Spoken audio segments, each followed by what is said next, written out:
Olá! Bem-vindos ao nosso Deep Dive de hoje. Vamos mergulhar na Lei número 15.667, lá de 2015, do Estado de São Paulo.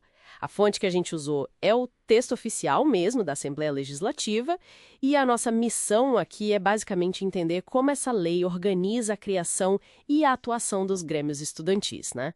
Então, o ponto de partida, assim, o fundamental, essa lei assegura os estudantes do fundamental e médio, tanto de escola pública quanto privada em São Paulo, o direito de criar e operar grêmios estudantis. É para representar os interesses deles mesmos. Exatamente. Na prática, uma garantia legal para a voz do estudante ter um espaço organizado dentro da escola. Tipo, dá um respaldo, né? Certo. Ok, então vamos lá. Como é que isso acontece na prática? Quer dizer, como um grêmio começa a existir segundo essa lei? O artigo 3º fala disso, né? Isso, o artigo 3º detalha. O processo começa com uma Assembleia Geral de Estudantes. E olha que interessante, a convocação pode vir de vários lugares. Da diretoria de ensino, do diretor da escola, da APEM, ou, e isso é bem legal, dos próprios alunos. Ah, os próprios alunos podem chamar. Podem, só precisam de um abaixo-assinado com assinatura de 5% dos estudantes matriculados.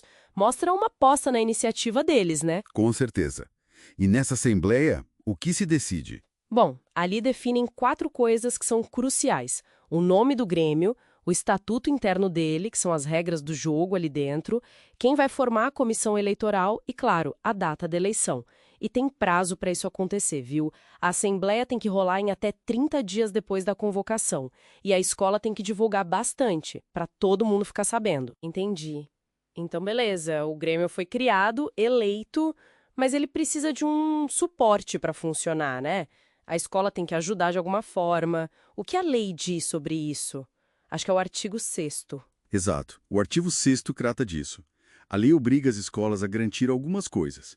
Primeiro, um espaço físico para o grêmio poder se reunir, guardar material, essas coisas. Depois, garantir a livre circulação dos materiais de divulgação deles, tipo cartazes, jornais, o que for. E também o acesso dos representantes do grêmio a todas as dependências da escola para poderem atuar. Faz sentido, para poderem trabalhar direito. Pois é. E é importante notar nesse artigo que alguns incisos foram vetados. Ah, é? Sim. Isso indica que tinha mais coisa em discussão sobre o apoio da escola, mas que não passou na versão final da lei. Mostra que teve um debate ali, né? Interessante. E tem um ponto que realmente chama a atenção. Parece que existe uma proteção específica para os alunos que entram na diretoria do grêmio. É isso mesmo, artigo 7º. Isso mesmo. O artigo 7º é bem direto nisso. Ele assegura aos membros da diretoria a permanência na escola e a rematrícula. Essa garantia vale desde que eles são eleitos até um ano depois que o mandato acaba. Nossa, isso é forte. Por que será que colocaram isso tão explícito? Olha, a leitura mais óbvia é que é uma proteção contra possíveis pressões ou retaliações, né? Pela própria atividade no grêmio, que às vezes pode gerar algum atrito. Então a lei tenta garantir que o aluno possa representar os colegas sem medo de ser prejudicado na escola por causa disso. Dá uma segurança. Sim, entendi, faz todo sentido. E só para a gente lembrar o contexto, essa lei surgiu de um projeto do então deputado Bruno Covas, do PSDB, e foi promulgada lá em janeiro de 2015. E como você mencionou os vetos no artigo 6º, vale reforçar que outros artigos inteiros ou partes deles também foram vetados, né? Sim, exatamente.